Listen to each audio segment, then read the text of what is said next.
Hello everyone, my name is Harshit. This is the first video of system design tutorial series. Today we will discuss about intro to system design. In this video, I'll first discuss about the definition of system design and system design. Then we will see the concepts needed to design a large-scale system. I will provide a one-line definition for each concept. Then we'll see implementation of some of the concepts. Later on, I will create more videos explaining the concepts thoroughly. So let's get started. What is a system? As per Wikipedia definition, a system is a group of interacting or interrelated entities that form a unified whole system. Basically, a system is a group of components working together to fulfill the needs of a set of users. Example of a system can be a streaming platform, let's say WhatsApp, a photo uploading platform, Instagram, Facebook, or a video streaming platform like Netflix or Hotstar. So basically, in a system, you'll have three things: a group of components which will be working together, a set of users for that system, and this system will be working as per their requirements. We can have some real world examples of system also, such as schools, hotels, colleges, hospitals, etc. Moving next, what is a design? As per Wikipedia definition, a design is a plan or specification for the construction of a system. So, based on the user requirements, designing is the process to select what components or technologies you're going to use and how they are going to interact or communicate with each other. Please note, two systems can have same components, but their designs can be different. Moving next, why you need system design? So you need system design to design a large-scale, reliable, available systems. To design system, one should know the requirements, trade-offs based on the requirements, the bottlenecks in the systems, and the technologies you're going to use for that system. In system design, everything is a trade-off. You select one component over other just because of some advantages or as per your requirements. For an example, we have a system where we have a database and bunch of users wants to access that database and wants to run a similar query over it. Now, the obvious solution is to let them run the same query over the database again and again. But one should know that connecting to a database is a costly affair. We should try to keep the connections as minimum as possible. Here, what we can do is we can compute the first query with the traditional way and we can cache the response of that query. For the other queries, instead of accessing the database, we can give the response from the cache. As the query is same, so response is going to be the same. So here we have two options, either to use a memcache or Redis. We will choose as per the requirement or the needs. Moving next. Now let's discuss the steps one needs to take to design a system. First step would be to clarify the requirements. In this step, we should try to find out what is expected out of the system. What is my input for the systems? Who are the users of that system? How they are going to use that system. Based on that, we should estimate and calculate the scalability requirements, data storage requirements, throughput, or latency requirements. After that, one should create the components of that system. Once we have the components ready, see, data is the key of any system.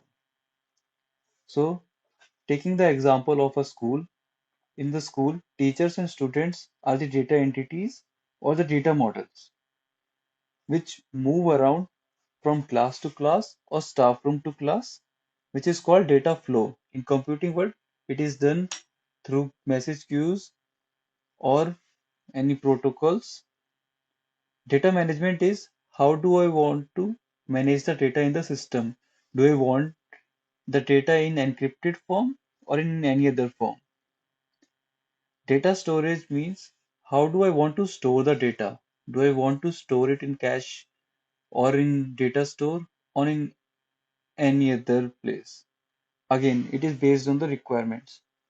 Once we have this done, then we can design the high level overview of the system. After this high level designing, one should be able to find out the bottlenecks if there is any in the system. See, there's always scope to improvement. So one should try to find out these bottlenecks and resolve them and optimize our system. Moving next. Again, in clarify requirements, we can divide it in two parts. One is functional requirements, other is non-functional requirements. Functional requirements are main goal of your system. Basically, it tells what is expected of your system. Here we should know what is the input of our system and what is going to be the output of the system. Non-functional requirements covers the performance, latency, how much is expected, the availability, scalability, and the reliability plans. Moving next. Now, components in a system. So, taking this example, here client is trying to access the data from the database. So, we'll get a request in the application layer. The application will send the data to the DAO layer, and then in DAO will access the database. So here we have data flowing between in the system. We have a database, we have the applications, and these applications might be running on some servers. All of these are making a system which is serving the client need.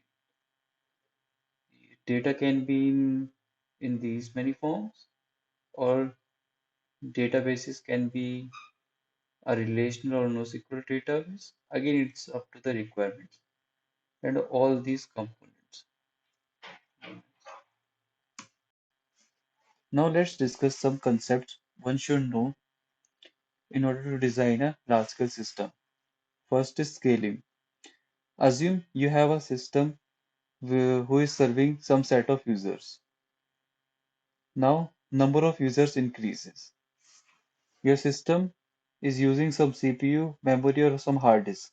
So as user increases, usage of these resources also increases. There is a limit in every machine till which it can serve. So when as user increases, usage is also increasing. So you need to increase these resources either by using a big machine or adding these resources in the same machine. This is called vertical scaling.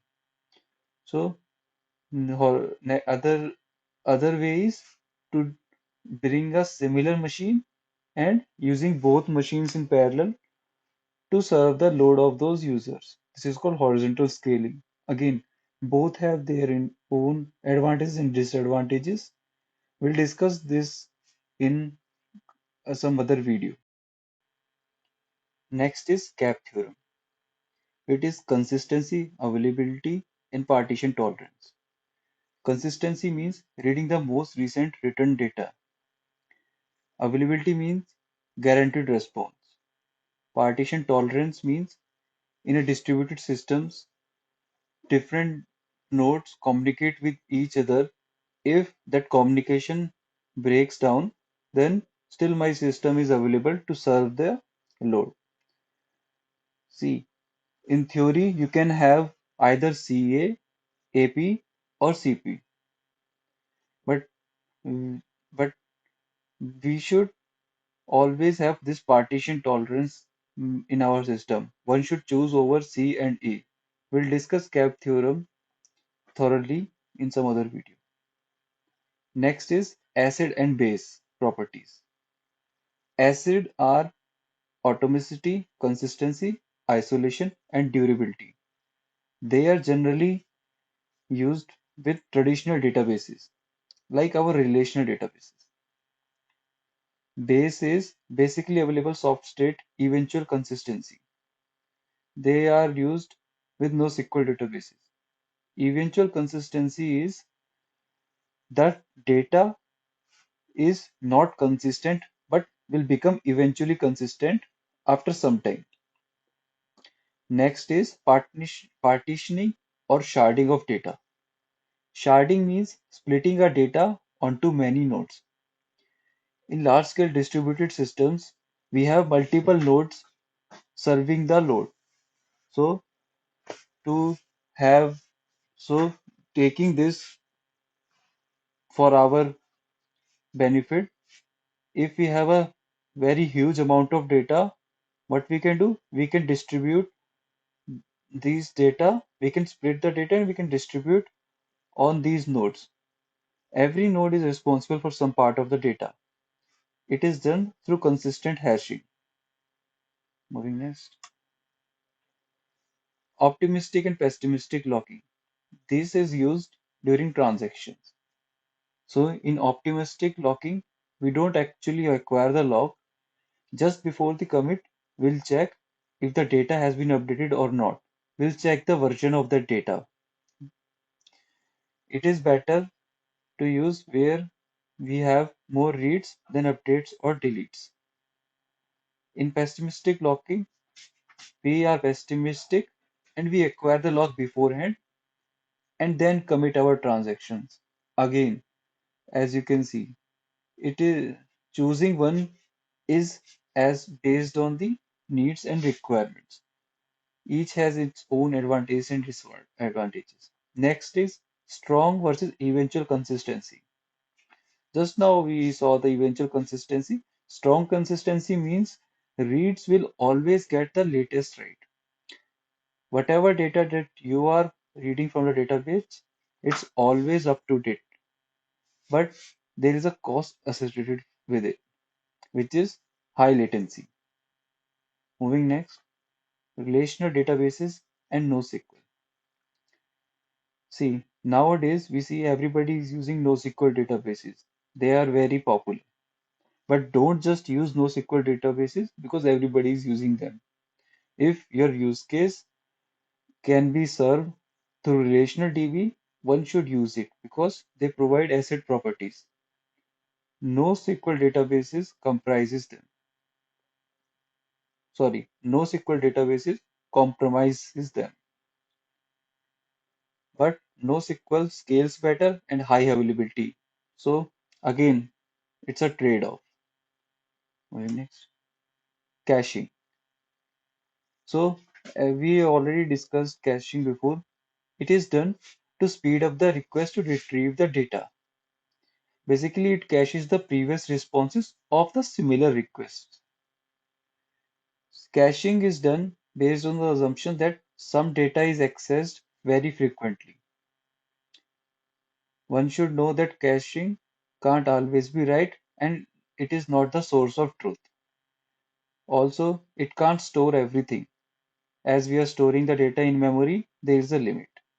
Caching needs to have a eviction policy to update the cache because in the real world, data goes stale very quickly. So one needs to update the cache based on the requirements.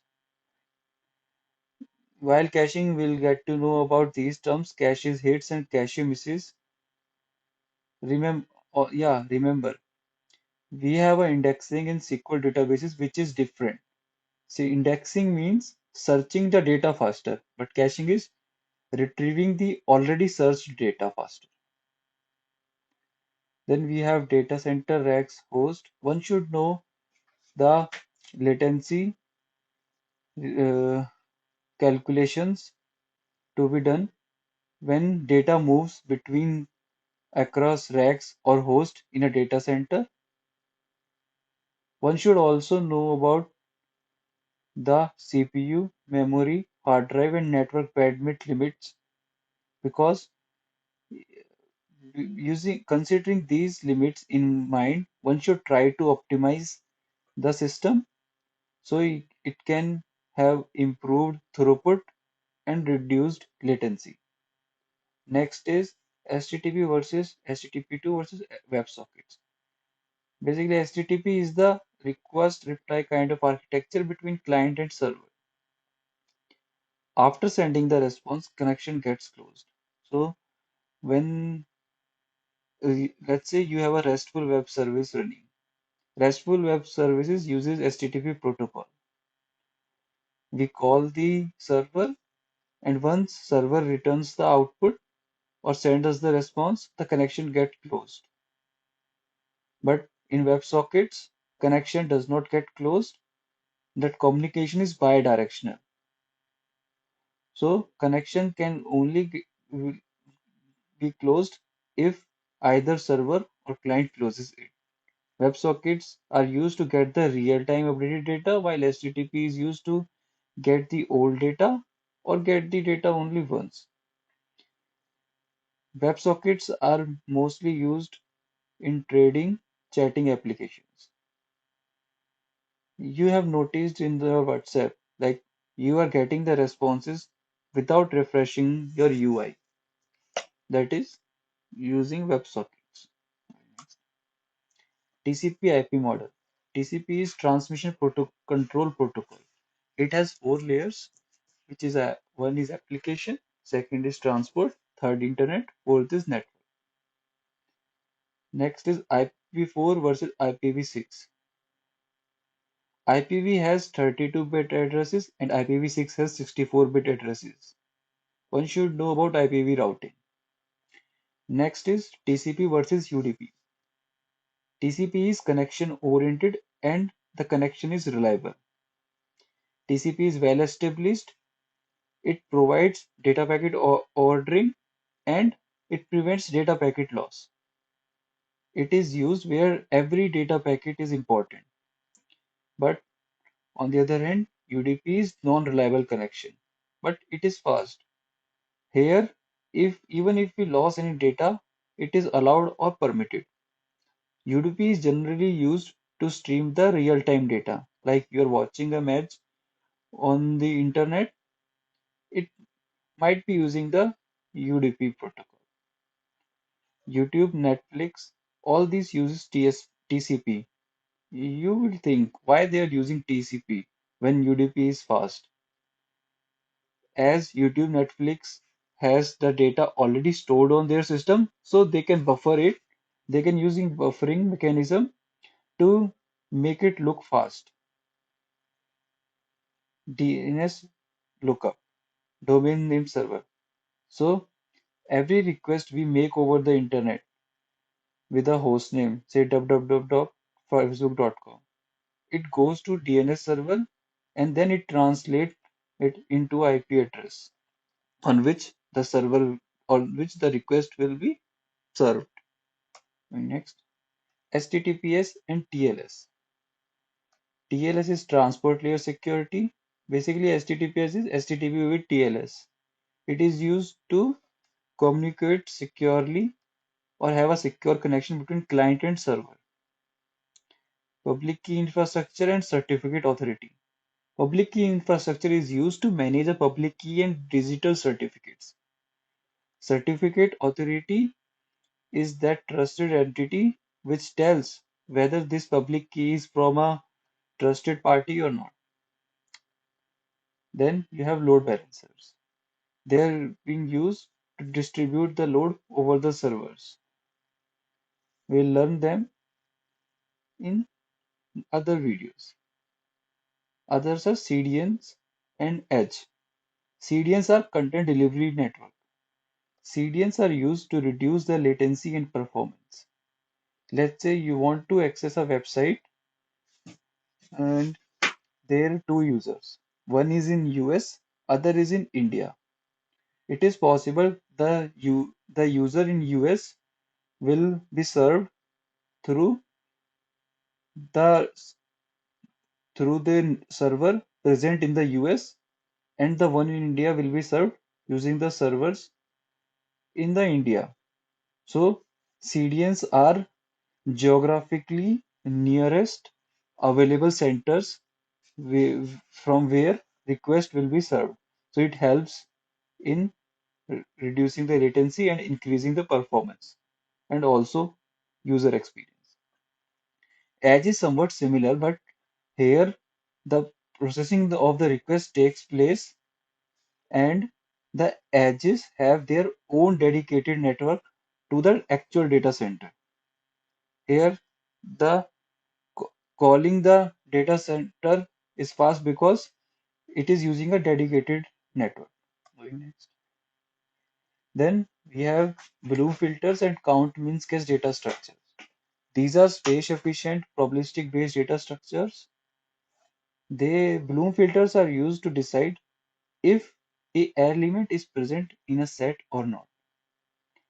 One should remember Bloom filters can have false positives but cannot have false negatives.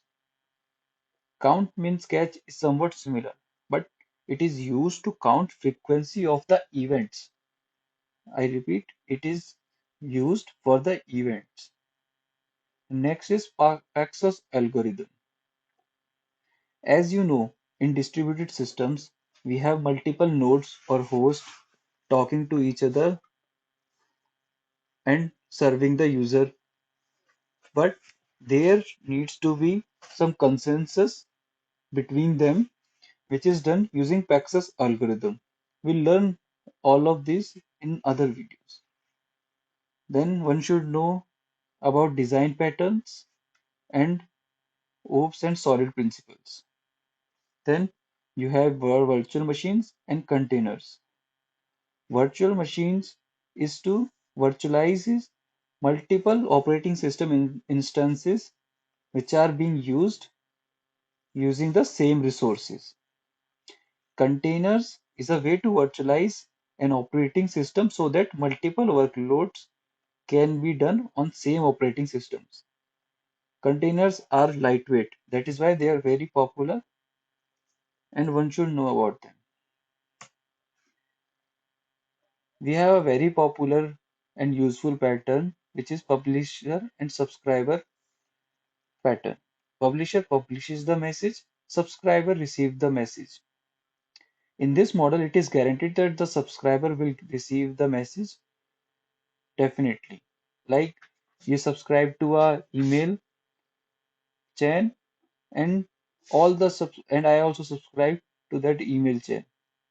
When that email service provider pushes any message, we both will get the email through this mechanism only.